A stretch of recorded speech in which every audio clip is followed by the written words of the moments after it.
Salam, salam sehat untuk kita semuanya, terkhusus untuk jemaat AKBP Parung Panjang.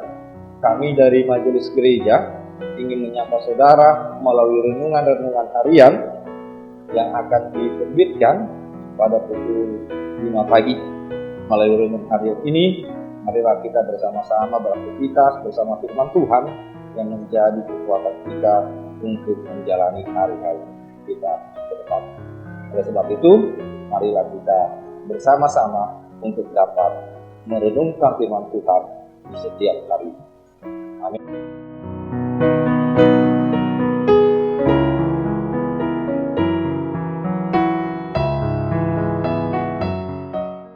Shalom, selamat pagi bagi kita semua.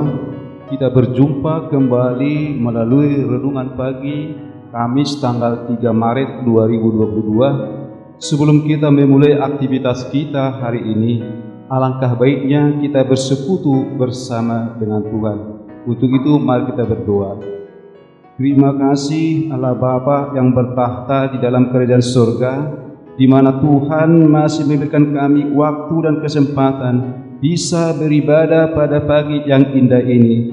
Untuk itu ya Tuhan, bukakan pintu hati kami pribadi lepas pribadi, sehingga kami bisa mendengarkan firman-Mu dan melakukannya di dalam kehidupan kami sehari-hari, sehingga nama Tuhan senantiasa ditinggikan dan damai sejahtera dari Allah Bapa menyertai kehidupan kami. Berfirmanlah Tuhan, karena kami siap untuk mendengarkannya. Amin.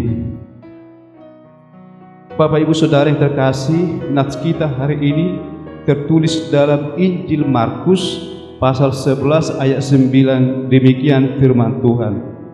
Orang-orang yang berjalan di depan dan mereka yang mengikuti dari belakang berseru, Hosana, diberkatilah dia yang datang dalam nama Tuhan.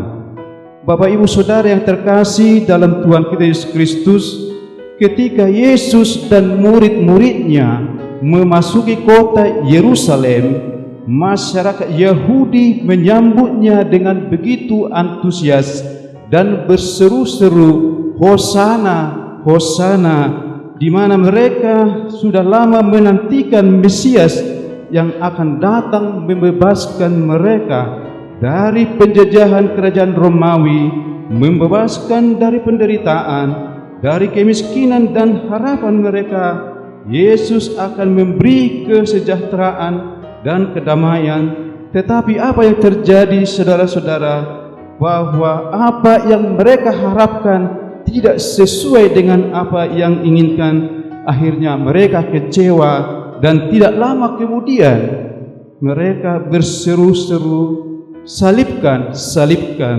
Itulah yang terjadi. Maka mereka gagal memahami arti kedatangan Kristus ke dunia ini bukan sebagai raja misi politik, tetapi raja damai yang membebaskan manusia dari dosa dan kematian, sehingga manusia itu dikembalikan segambar dan serupa dengan Allah. Itulah misi Kristus datang ke dunia ini. Untuk itu Bapak Ibu Saudara, dalam nats ini kita mau belajar dan mau melakukan ada dua hal yang dituntut dari nats ini. Yang pertama, hiduplah penuh dengan kesederhanaan, di mana Kristus datang ke dunia ini penuh dengan kesederhanaan, taat kepada Allah Bapa yang mengutuskannya, dan rela berkorban demi untuk menyelamatkan umat manusia.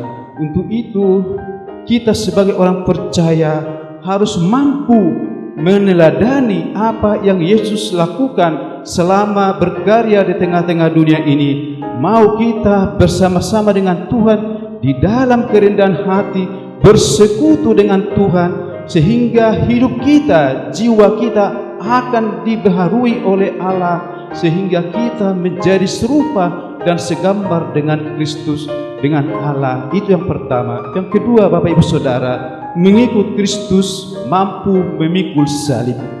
Di dalam kehidupan kita sehari-hari, bagaimana sikap kita ketika kita berjumpa dengan persoalan hidup, penderitaan, sakit penyakit?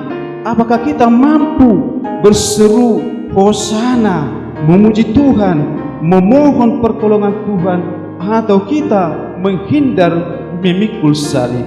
Bersyukurlah kita kepada Tuhan, di mana Tuhan memberikan kita suatu kekuatan untuk membangun, untuk menanggung segala perkara yang ada pada kita, karena bersama-sama dengan Kristus kita akan dimenangkan. Untuk itu Bapak Ibu Saudara, apabila kita mempunyai kekuatan hingga kita bisa berseru kepada Tuhan, Tuhan tolong aku di dalam menjalani kehidupan kamu ini, agar saya senantiasa tetap di dalam lindungan Tuhan, sehingga kita dimenangkan oleh Kristus melalui ketaatan, melalui mampu kita memikul salib penderitaan yang ada pada kita, sehingga nama Tuhan senantiasa dimuliakan. Itulah harapan kita sebagai orang percaya.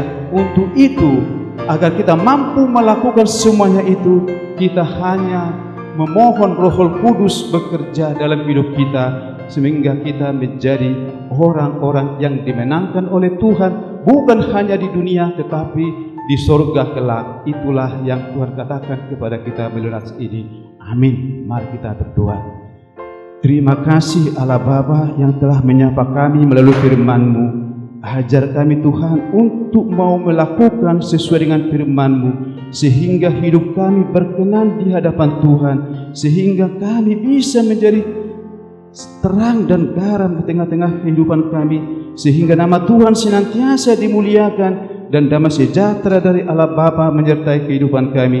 Terima kasih Bapa di surga. Inilah doa permohonan kami hanya alaskan di dalam nama anak-Mu Yesus Kristus Juru Selamat kami. Amin.